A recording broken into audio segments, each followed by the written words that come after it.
પહેલાં તો હું એ કહીશ કે મોડાસા એક મારું ફેવરેટ પ્લેસ છે. હું લગભગ 3-4 વર્ષથી અહીંયા આવું છું. હું અહીંયા આવવા માટે હું પોતે રાહ જોતી હોઉં છું કે ક્યારે મને મોડાસા જવાનું થાય. મને બહુ જ સારો રિસ્પોન્સ મળે છે, બધાનો સપોર્ટ બહુ મળે છે, મને બહુ મજા આવે છે.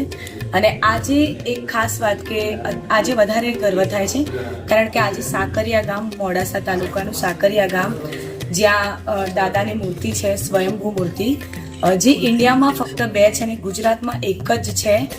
મેં એવું સાંભળ્યું છે કે દાદાની આ મુદ્રામાં સૂતેલી મૂર્તિ છે, તો ત્યાં દર્શન કરીને ખૂબ અમને ધન્ય અનુભવ થાય છે, ખૂબ ગર્વ થાય છે કે દાદાના અમને આજે દર્શન થયા.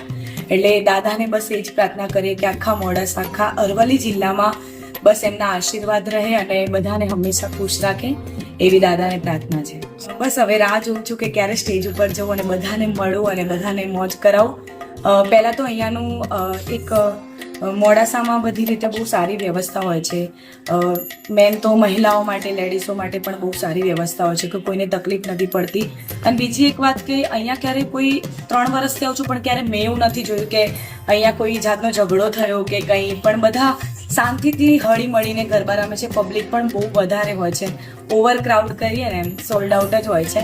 એટલે બહુ સારું આયોજન હોય છે અહીંયા.